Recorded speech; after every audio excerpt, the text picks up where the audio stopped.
Hi, I'm Bryan Chick, author of The Secret Zoo. The Secret Zoo is the story of a group of kids who go searching for a missing girl, and they end up discovering that something incredible and magical and mysterious is happening at their local zoo, which is just beyond their very own backyards. Okay, I'm going to answer a few questions about myself and about my story, The Secret Zoo. And the first question is, what is your favorite adventure from literature or movies, and how does it inspire your writing? This is an easy one. This is definitely Indiana Jones. Those movies pretty much shaped my whole childhood experience. I think for a period of time when I was a kid, I think I actually believed that I was Indiana Jones. I just really love how those movies combine so many different story elements. There's action, adventure, suspense, some magic, a little bit of fantasy. I love the constant cliffhangers and the way that Indiana always solves one problem just to find himself in a whole new set of problems. So looking back now, looking at The Secret Zoo, I can totally see how it was partially shaped by some of the Indiana Jones movies. All right, the next question is, what books, movies, TV shows, etc. inspired the characters, the setting, and the story of The Secret Zoo? Well, I actually have a short list right here of some of my favorites.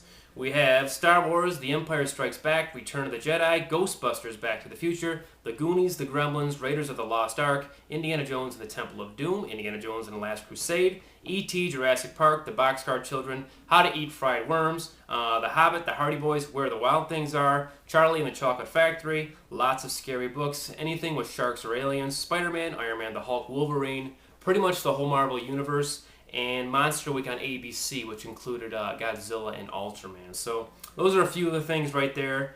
Probably the best answer I can give to this question is that anything that's ever touched my life has somehow shaped the story of the scene.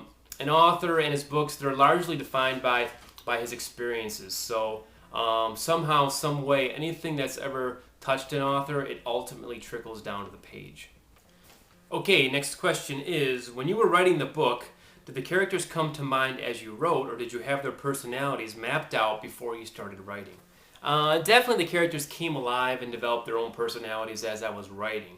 There are four main characters in the book. There's Noah, Ella, Megan, and Richie. And what's kind of fun to know is that Ella and Richie, they weren't even around at the end of the first draft. So it wasn't until draft 2 that I even had the idea for Ella and Richie. When I'm doing school visits, kids always ask me, which character are you most like? I think what's kind of cool here is that if you take all the different action scouts, all their different personalities, and you roll them into one, what you really get is my personality. So Noah, he's kind of brave, he's kind of determined. So Noah's the part of me that's brave and determined. And Ella, she's kind of witty and kind of sarcastic and kind of rude. So she's the part of me that's sarcastic and rude. And Richie's kind of this brainy, kind of a dorky, kind of a wimpy kid. So Richie's the part of me that's kind of dorky and wimpy. So again, if you take all their different personalities and roll them into one, what you really get is my personality, or really anybody's personality for that matter. Okay, next question is, when you began writing this novel, did you know how you would end Noah's story? The ending of The Secret Zoo was totally different than what I originally expected. I was probably about halfway through the story when I realized it was going to be completely different than what I had mapped out. This may seem like sloppy writing, but for me it's the best part of writing. I love the way the characters and the setting and the plot, how they constantly evolve and take on new shapes. So when I'm writing a story, I'm actually experiencing it, just like I would a movie or someone else's book. Again, this is the coolest thing about being a writer. I get to experience the unexpected with my very own story. Okay, next question. If you could have dinner with any adventurer from history or fiction, who would it be and why? Again, I gotta go with Indiana Jones on this one.